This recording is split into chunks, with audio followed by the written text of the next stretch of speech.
jum tarikitaka tak tarikitaka tum tatikitatum ta jum tarikitaka talangutum tatikitatum ta jum tarikitaka tak tarikitaka tum tatikitatum ta jum tarikitaka talangutum tatikitatum ta jum tarikitaka tak tarikitaka tum tatikitatum ta jum tarikitaka talangutum tatikitatum ta jum tarikitaka talangutum tatikitatum ta jum tarikitaka talangutum talangutum talangu tatikitatum ta jum tatikitatum tatikitatum ta ka jum tatikitatum tatikitatum tatikitatum takita jum tatikitatum takita jum tatikitatum tatikitatum takita jum kirtaka tarikitatum kirtaka tarikitatum kirtaka tarikitatum tatikitatum ta jum tatikitatum tatikitatum ta ka jum tatikitatum tatikitatum tatikitatum takita jum tatikitatum takita jum tatikitatum tatikitatum takita jum kirtaka tarikitatum kirtaka tarikitatum kirtaka tarikitatum tatikitatum ta jum tatikitatum tatikitatum ta ka jum tatikitatum tatikitatum tatikitatum takita jum tatikitatum takita jum tatikitatum tatikitatum takita jum kirtaka tarikitatum kirtaka tarikitatum kirtaka tarikitatum ta.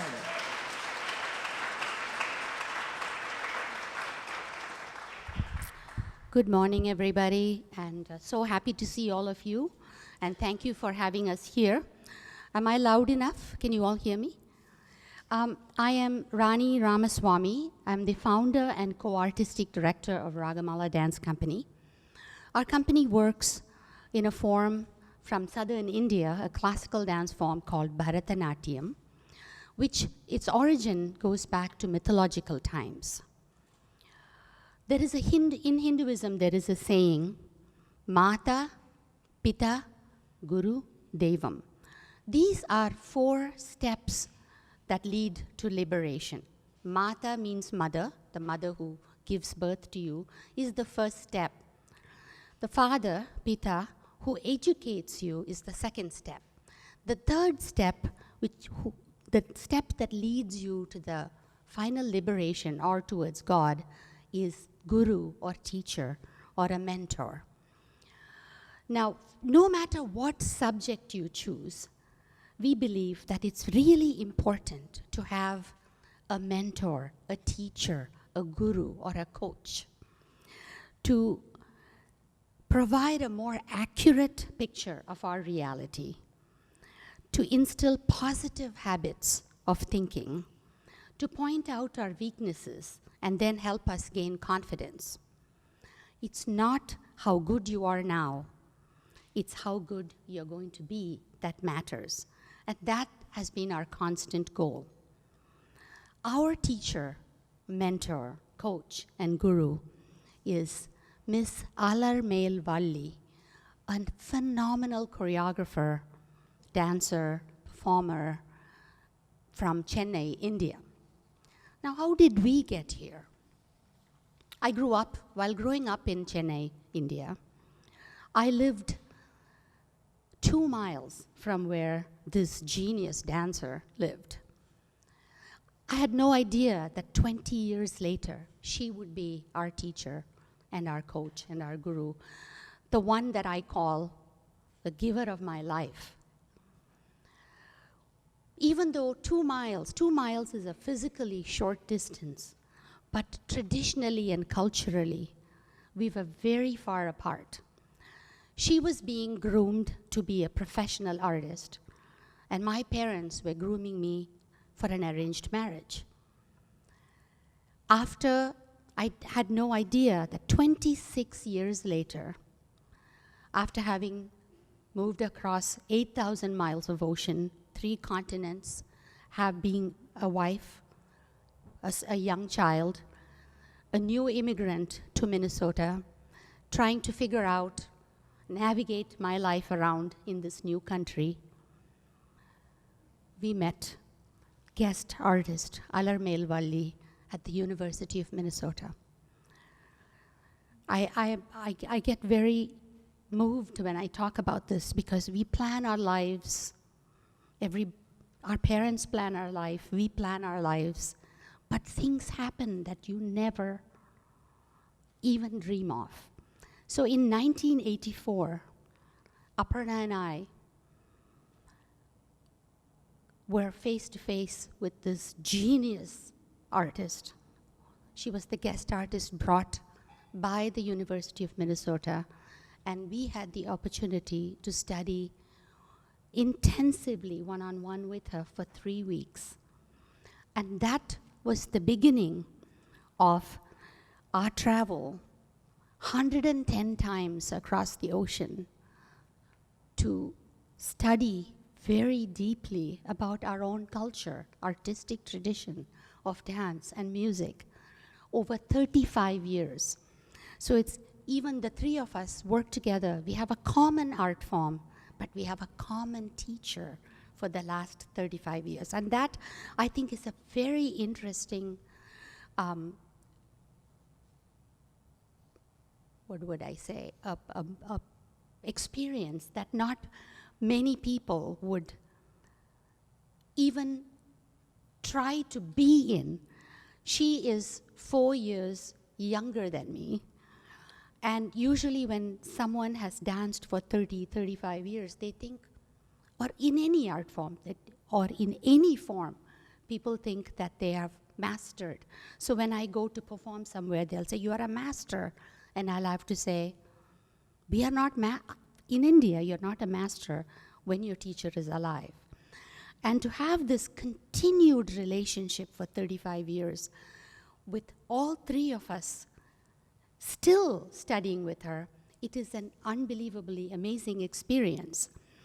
Here, coming back to Minneapolis every year for the last 35 years, Aparna and I have been creating work that has equal respect to tradition, to lineage, but also as we are excited and mine the inspirations that are all around us.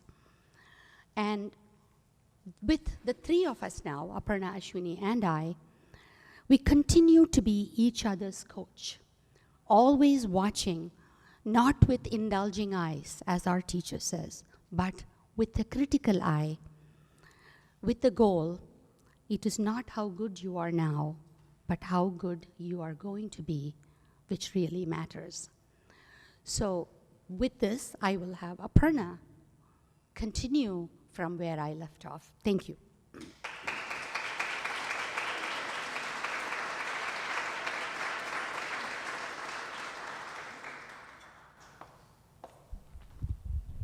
Thank you. My name is Aparna Ramaswamy. I'm so happy to be here with all of you this morning.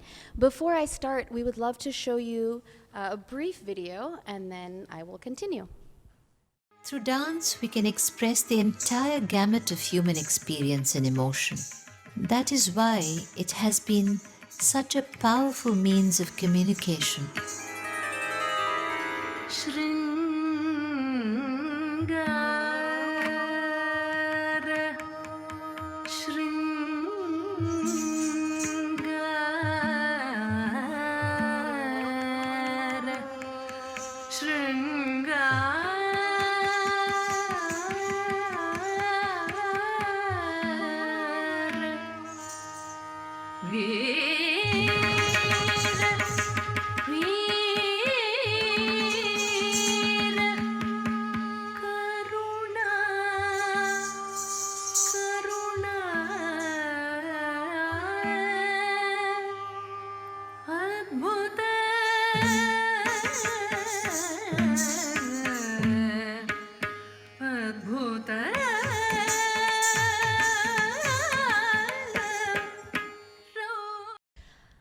I came to the United States when I was 3 years old.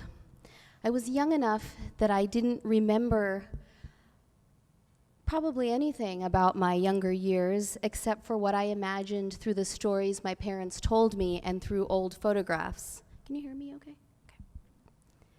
Yet, I felt an emotional tether to my country of birth.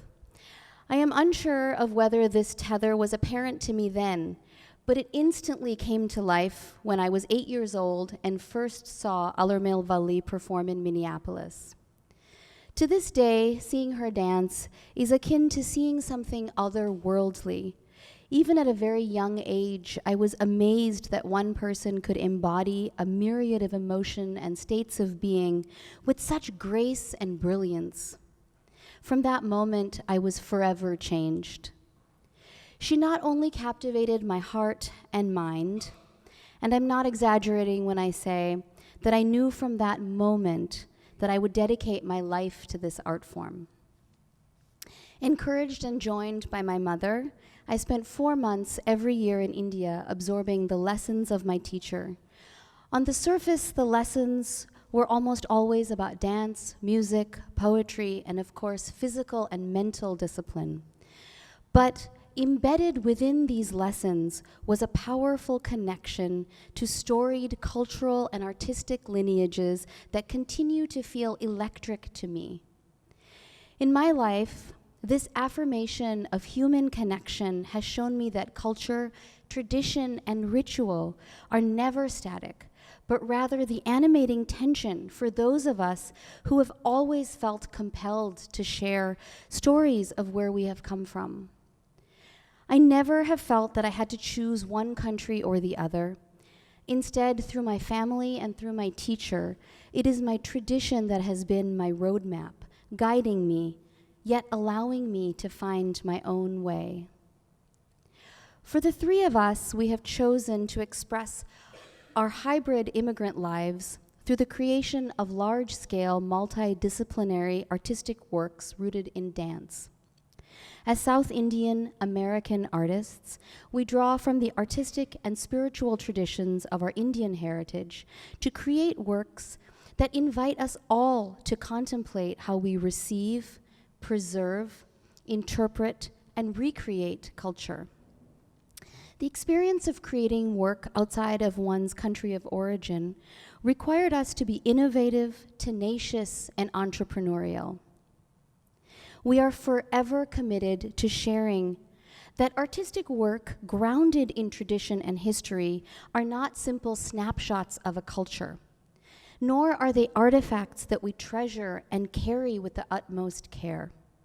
But rather, we aim to create work that serves as a prism that can be turned, shaken, and angled so that each and every one of us, artist and viewer alike, can see how much our own embedded cultural values contribute to our country and to our communities.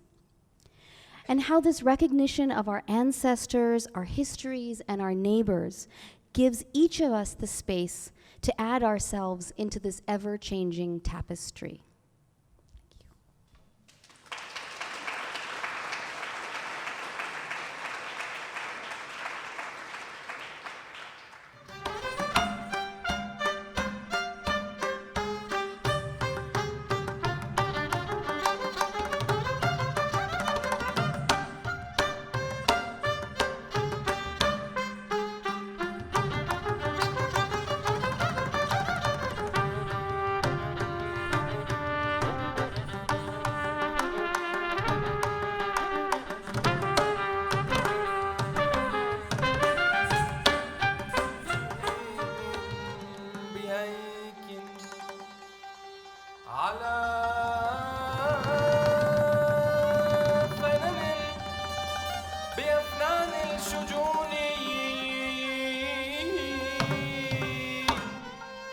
فتبكي الفهام من غير دمعين ودمع الحزن يهمل من جفوني أقول لها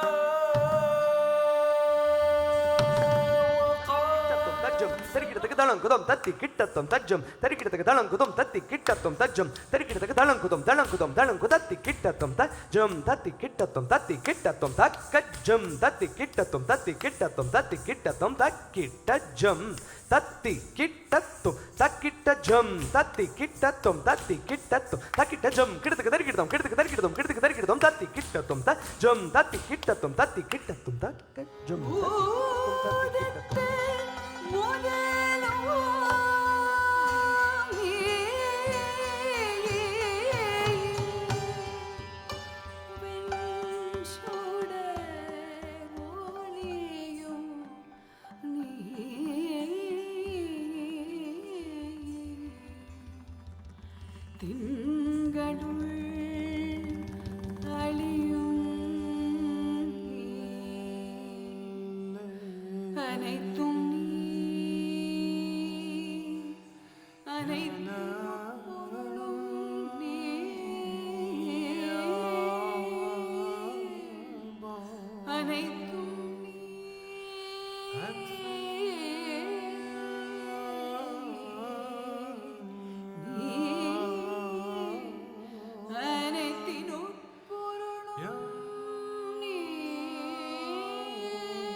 lineage is a massively important part of Bharatanatyam.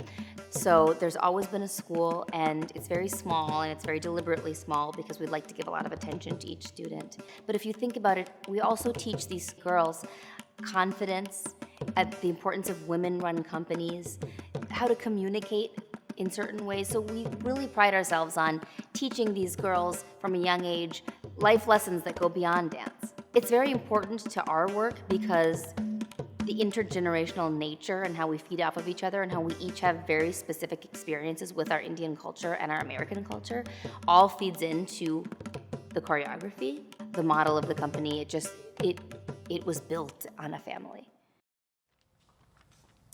Thank you all again so much for attending today. So my experience with having a guide to look up to is a bit different, as I was only 3 years old when Alar Melvalli came to teach that workshop in Minneapolis. So for many years, Ranee and Aparna were my teachers. And Alar Melvalli did become my teacher several years later, but my formative years was spent with them. And as a child growing up with such incredibly strong role models, it was a challenge. They were so certain about their path and so convinced that Bharatanatyam dance was their purpose in life. And I didn't always feel that way. When I was growing up, I succumbed to the pressure of trying to fit into my surroundings rather than to change them. For me growing up, nobody at Burnsville High School looked like me. They weren't going every day to the dance studio to practice at what at that time was an obscure classical form. Nobody was going to India every year and housing musicians from around the world in their house. I wasn't ashamed or embarrassed by this, but I also wasn't able to see the future possibilities that practicing a culture-based form could have here in the United States for someone like me. I reflect upon this period of my life often as a reminder that a creative self is born of a secure self, and that I can change my surroundings through courage of conviction like my mentors. I know from personal experience that each of us, particularly women, needs to see leaders that look like them to believe that they can succeed. Without Alar Melvalli as an inspiration, Ranee and Aparna would not have started Ragamala Dance Company.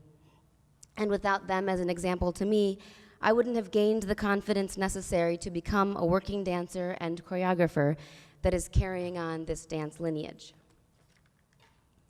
Young people absorb information, often unconsciously, from the world around them. And the better that that world matches their aspirations, the more likely they are to reach them. And now I can be an example for our students and a new generation of young artists.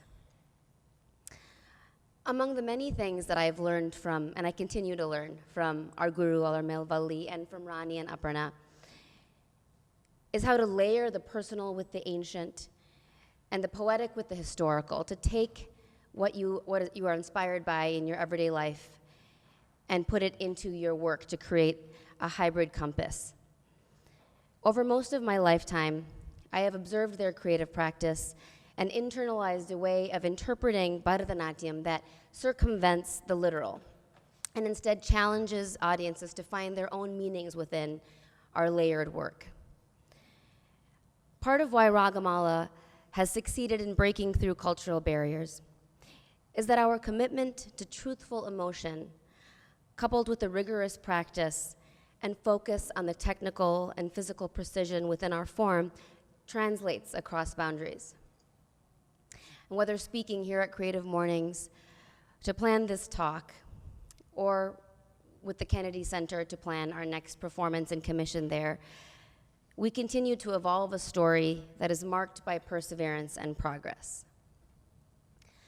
I recalled this morning a time about 3 years ago when me and several of my company members were in International Falls to talk to a group of seniors at a senior home. And one of the nurses came up to me afterwards, and she was clutching a newspaper article, and she said, she had tears in her eyes, and she said, 25 years ago, your mom came to my high school, and she taught us about Bharatanatyam, and I was one of the youngest, or the young students that was selected to learn more about it. And I was featured in the local paper, and she had it with her, and she said, I remember this so clearly as a way for us in International Falls to see something that we would never otherwise see from across the world, and I've never forgotten it. And that just really keeps us going in our mission to keep bringing this art form to new audiences. And I'll finish by saying that, ironically, about 3 years ago, Aparna and I were inducted to the Burnsville High School Hall of Fame. So it shows that you don't have to fit in high school.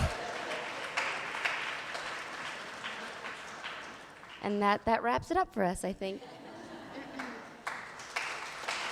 I think we have time for a little bit of Q&A if you have questions. So let's give them another round of applause. That was amazing.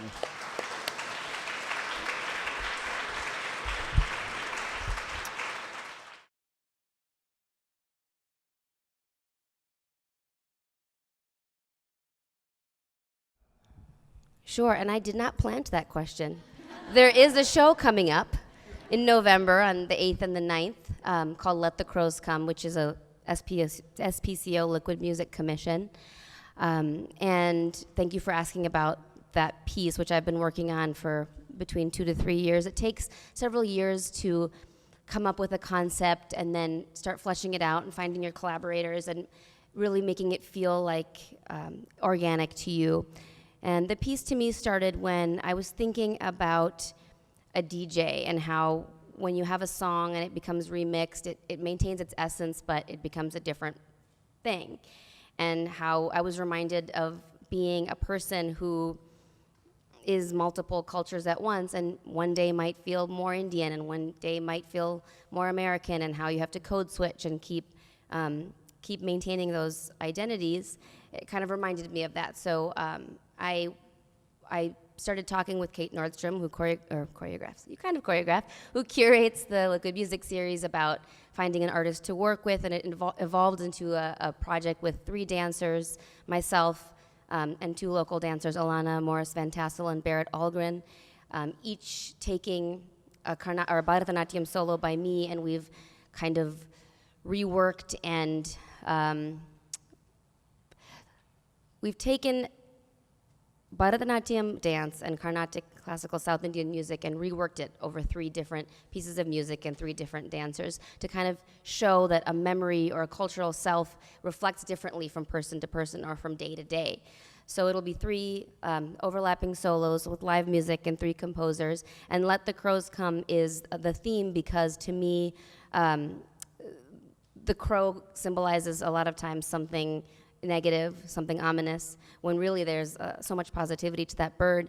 And I liked that nugget of inspiration, which then turned into a theme about how the crow in India can represent your ancestors sending messages from this world to the next.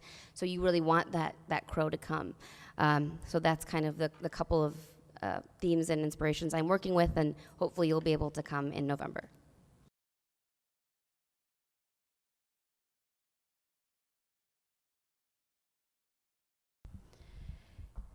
Men most certainly can dance Indian dance forms, all of the classical Indian dance forms. Mythologically, it's said that Shiva was the first dancer, and there are definitely many male dancers. And yes is the answer to your question. And the interesting connection with flamenco, I think people almost always connect the two because of the percussive nature of both of the forms. But I think if you really think about the honesty of emotion, the genuineness, the power of the self, and each person's identity that is allowed and encouraged to radiate on the stage, and with that, the relationship to music and story and lyrics. And those are the things that I think are wonderful links between the two forms.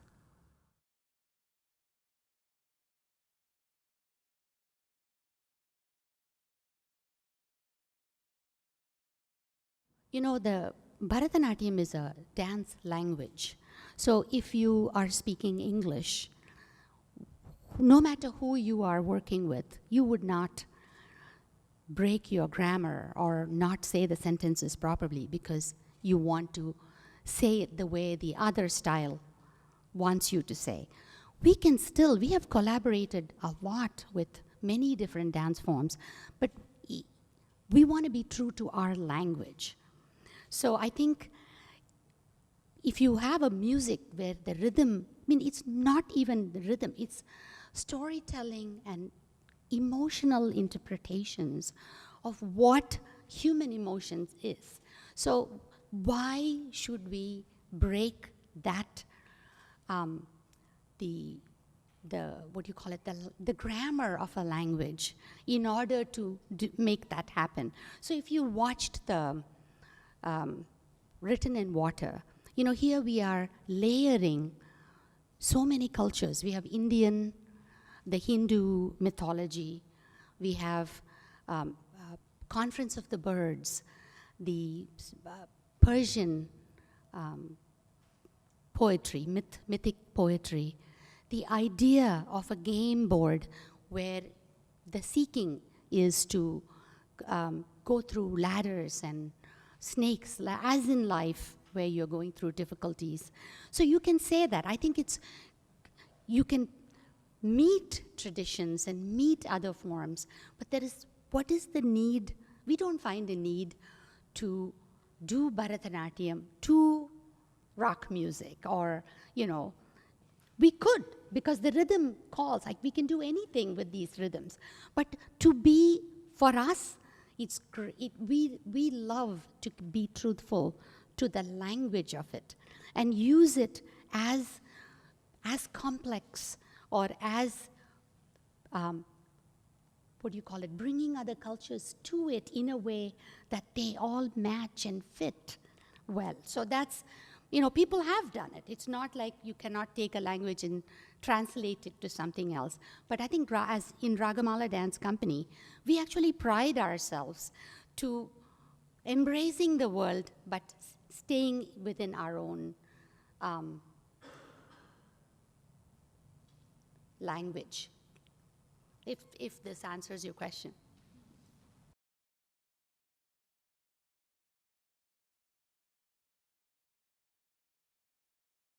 Thank you. That's a really good question. It's a really important question because, as you can tell, this is not just movement that we're teaching. It's about language and history and stories and cultural nuances, how to carry one's body when you're doing such and such, which would be very different in one culture than the other.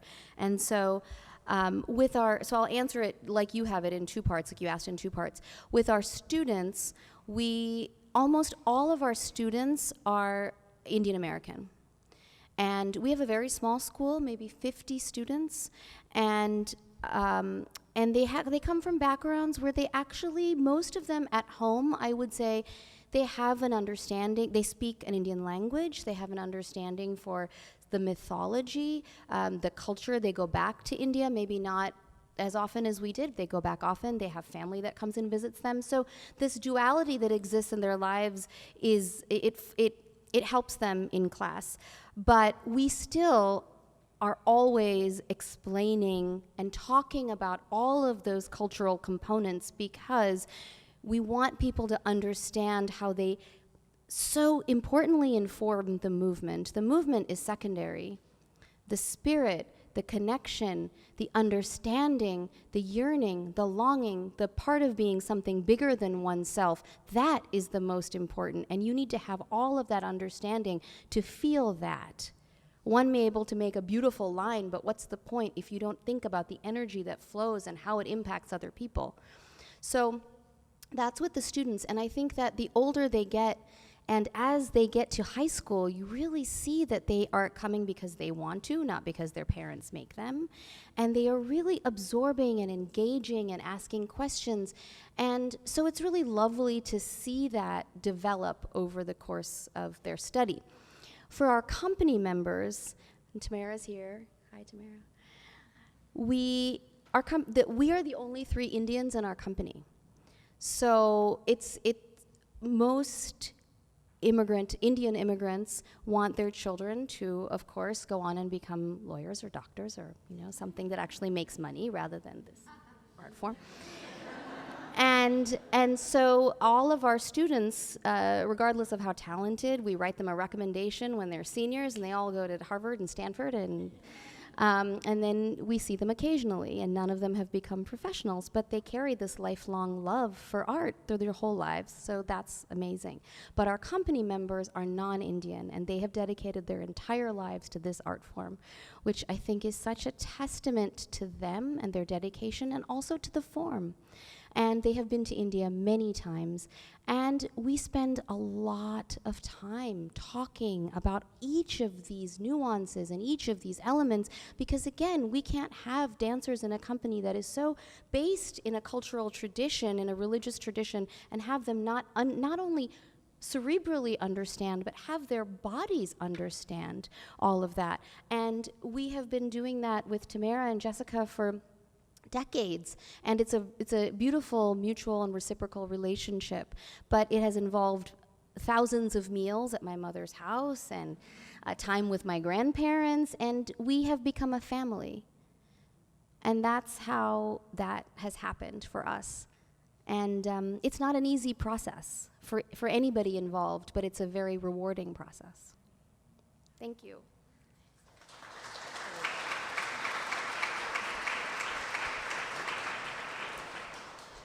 I'm just going to say, so everyone at Ragamala wears multiple hats. So aside from being a dancer, I'm also the marketing and publicity director. So I just need to say that the piece that you saw written in water will be at the Ordway in February. So you'll get a chance to see that whole piece with live music and projections and everything if you are interested one night at the Ordway. So you've got two things to see. November 8th and 9th, February 15th, there's flyers around. We really had a lovely time, and there's no more questions, right? And thank you so much for coming.